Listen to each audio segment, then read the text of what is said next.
Pour ne rien manquer, abonnez-vous maintenant. Les vraies voix Sud Radio, le grand débat du jour. Le dénominateur commun à ces 3 jours d'émeute, c'est la jeunesse, mais l'extrême jeunesse, véritablement. Partons du principe que quand on a 14 ans, à 3 heures du matin, on ne peut pas aller piller un établissement pour piquer un survêtement, une paire de Nike, des bijoux. Nous devons impérativement remettre sur la table tous les arsenaux législatifs qui permettent de sanctionner ces jeunes, mais également les parents. Il existe un texte qui punit cette espèce de délaissement parental de 2 ans d'emprisonnement et de 30 000 euros d'amende. Je pense qu'il faut désormais suspendre les allocations familiales et les allocations sociales aux parents de mineurs récidivistes, car il serait absolument inadmissible que les Français qui bossent, que les Français qui se lèvent tôt soient contraints de payer les dégâts qu'ils n'ont pas commis.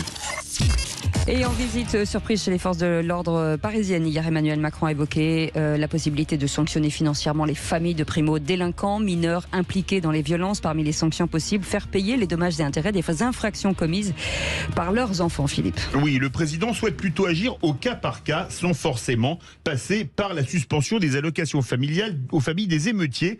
Une mesure pourtant réclamée à droite. À gauche, on s'indigne de cette annonce. Fabien Roussel a par exemple dit que ça ajouterait de la misère à la misère. Alors vous, qu'est-ce que vous en pensez? Est-ce qu'il faut taper au portefeuille les parents des mineurs délinquants pour défaut d'éducation? Est-ce que vous trouvez ça scandaleux, comme Fabien Roussel ou comme d'autres?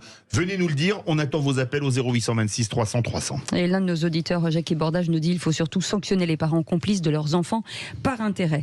Pour en parler, Guilhem Carayon est avec nous. Bonjour, merci d'être là. Vous êtes vice-président et porte-parole des LR. Philippe Bilger, est-ce que la sanction financière des familles de primo-délinquants peut servir à quelque chose ou servir d'exemple? Alors, on a entendu le garde des Sceaux, je ne serai pas hostile à la mise en œuvre de la politique pénale à partir de l'infraction de délaissement qui existe déjà et qui, à ma connaissance, n'est jamais mise en œuvre.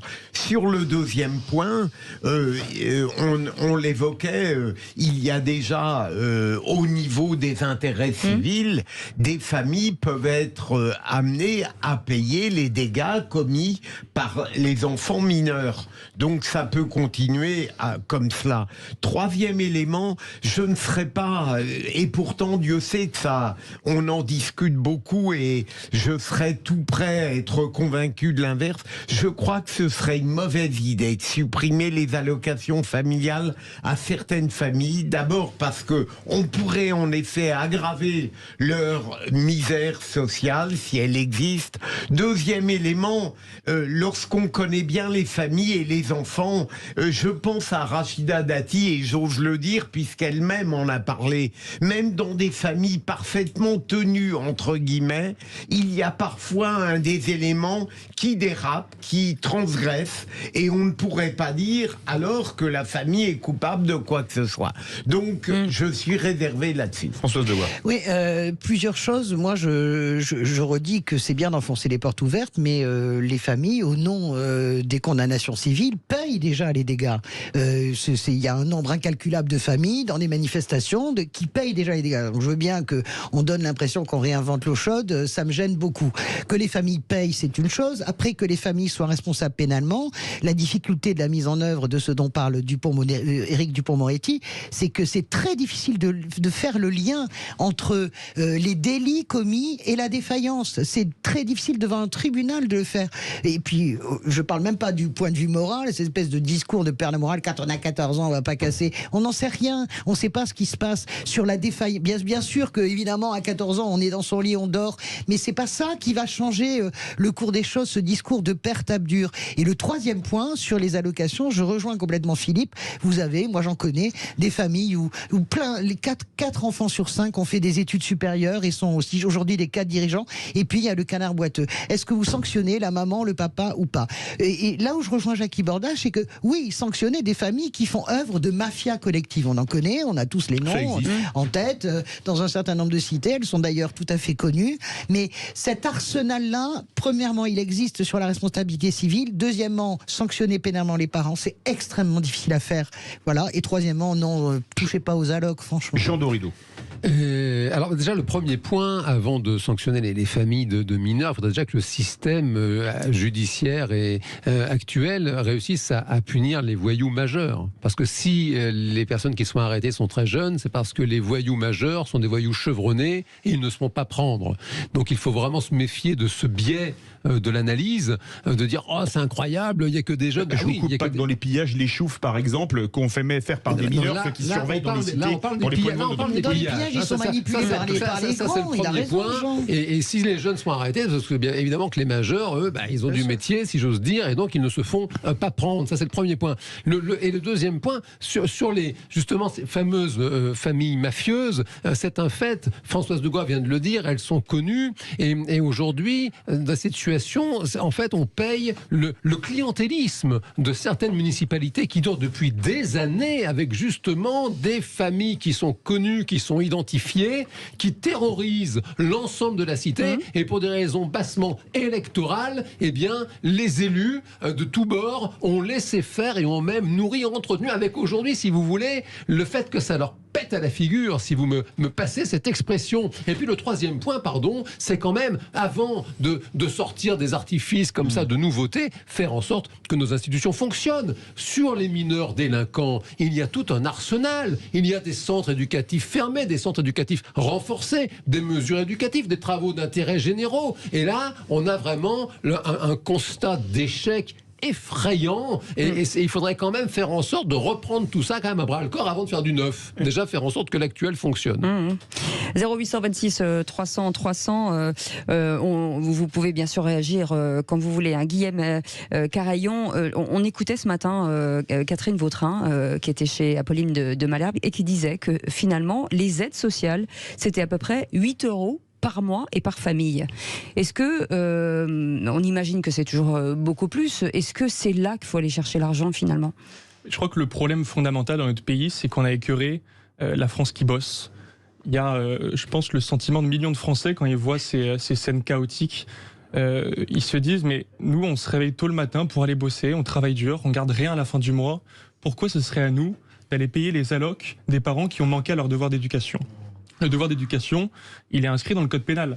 On en parle depuis quelques jours. C'est l'article 227-17 du code pénal qui dispose que les parents, quand ils se soustraient à leur devoir d'éducation, eh bien, ils sont condamnés à 2 ans d'emprisonnement. Il y a plein de gens qui le découvrent. Il y a plein de gens qui ne sont pas au courant de ça. Oui, parce qu'il n'a jamais été appliqué. Oui. Il n'a jamais été appliqué. J'ai expliqué pourquoi. Parce que faire le lien, il y a 1 ou 2 tentatives. C'est très difficile de faire le lien entre le délit commis et la défaillance parentale. Allez-y, soyez forts. La République, on le voit. La République, c'est un contrat. C'est des droits. Et parmi ces droits, on en a beaucoup en France et on doit s'en réjouir. Il y a le droit de toucher des allocs. Mais c'est aussi des devoirs. Et le devoir, c'est aussi le devoir des parents de responsabilité, d'éducation par rapport à leurs enfants. Quand je vois qu'il y a 1/3 des émeutiers qui ont tout saccagé, qui ont tout pillé, qui ont brûlé des commissariats, qui ont saccagé, qui ont essayé de tuer la famille de Vincent Jeanbrun, qui est le maire extrêmement courageux de La Île-et-Roses. Ils ont essayé de tirer à coups de mortier sur ces enfants de 5 ans et 7 ans. Enfin, moi, je supporte plus qu'on soit habitué en fait à vivre en face de barbares, si ce sont des de sauvages. Françoise. Ah non, mais c'est ces gens-là, c'est une tentative de meurtre. Ces gens-là, dont les parents ont cruellement manqué à leur devoir d'éducation, c'est pas à nous qui bossons, qui ne demanderons jamais rien à l'État, de payer leurs allocs. Enfin, il y a un moment où il faut aussi regarder en face les choses. Et pardon, mais c'est pas à l'État d'apprendre à des enfants de pas brûler des poubelles, de pas brûler des commissariats. C'est aux parents. C'est aux parents que ça repose ce droit-là. Et quand vous voyez qu'il y a 1/3 des émeutiers qui sont des jeunes, souvent qui ont 13 ans, qui ont 14 ans, qui ont 12 ans, non mais Guilhem, moi, il faut que les parents aussi soient là. J'entends ce que vous dites, mais ce discours binaire, je le trouve extrêmement effrayant. Vous faites des grands tout. C'est-à-dire d'un côté, il y aurait la France qui travaille, à la Sarkozy, et puis de l'autre, la France fainéante qui touche les dialogues dans les cités. Déjà, votre diagnostic, ça va pas. La première France qui travaille, elle est dans les cités. Souvenez-vous, les travailleurs essentiels pendant le Covid, c'est eux qui bossaient. Donc, mais c'est eux qui sont touchés par les émeutes. La France qui travaille n'est pas forcément que dans les quartiers.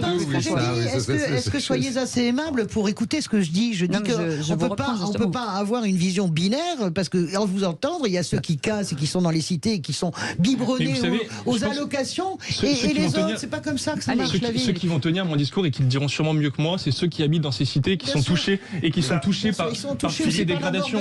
Quand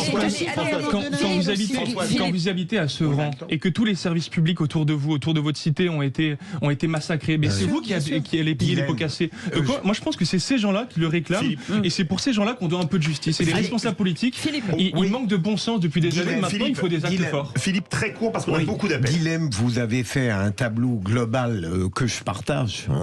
Mais là, on parlait, vous considérez normal d'enlever des allocations à des familles qui n'ont pas forcément démérité. C'est ça qui me vient. Je vais répondre sur ce point parce que moi aussi j'ai entendu Rachida Dati qui a raison de dire dans sa famille il y avait 9 enfants, il y en a un qui peut causer problème. Les parents n'ont pas évidemment à payer, les 8 autres enfants n'ont pas à payer les conneries de ce gamin. Mais ça c'est évident, il doit y avoir un système d'exception, mais dans la majorité des cas, vous savez très bien que c'est pas le cas. On a quand même des Juste une chose, je vous rappelle les services sociaux ici en France, et c'est quand même on a des travailleurs sociaux qui savent faire leur travail. Vous avez des familles dont les gamins sont suivis par les services sociaux. On leur dit quand même faites attention, occupez-vous-en. Il a encore été pris à faire le chouf, il a encore été pris dans des affaires de deal, et les travailleurs sociaux le voient. Il y a des familles qui laissent faire, et sur la base ne serait-ce que du rapport de ces personnes qui sont de vrais professionnels, on peut déjà quand même commencer par faire le tri entre les personnes à qui on supprime les allocs et celles à qui on les laisse. C'est bon, 0826 300 300, Marie-Christine, une réaction au standard. S'il vous plaît. Écoutez, oui, j'ai écouté avec beaucoup d'intérêt toutes les interventions. Je pense qu'il y a un petit peu à prendre de chacun. Bon, commençons déjà par appliquer la loi et l'appliquer sans défaillir. Et puis, il faut effectivement, parce qu'il y a des parents qui ne s'en sortent pas, trouver les moyens de les mettre, comme c'était le cas il y a quelques années, dans des établissements où ils sont repris en main, et ça marchait très très bien. Maintenant, quant à supprimer des allocations sociales, moi, je suis plutôt sur le principe favorable. Il n'est pas question de tout enlever ou de tout laisser. Il y a ces fonctions du nombre d'enfants, il suffit d'enlever la part qui correspond à l'enfant qui n'est pas dans le droit chemin. Et puis, vous savez, je pense que ça serait peut-être aussi une façon, pour certains, de recycler l'argent de la drogue et de la remettre dans le circuit. Pourquoi pas, qu'on en profite aussi un petit peu. Oui, une réaction peut-être, Alain qui nous appelle du Gers. Alain, bonsoir. Bonsoir Alain. Alain, vous êtes avec nous? Oui, je suis un peu à contre-courant. Allez-y. On vous écoute. C'est-à-dire que ça fait 2-3 jours que j'écoute et j'entends même la personne qui a parlé tout à l'heure en indiquant que les parents sont forcément uniquement responsables. Moi, je trouve que le gouvernement, il prend toujours le problème par le mauvais bout de ficelle. Je pense que certes, les parents, ils ont une responsabilité, mais tous les parents, même les parents des beaux quartiers, parce que la drogue, en fait, c'est beaucoup d'enfants de tout le monde qui la consomment, sinon il n'y aurait pas le problème de deal dans les cités. Je dirais qu'il y a des solutions et que le gouvernement ne les utilise pas.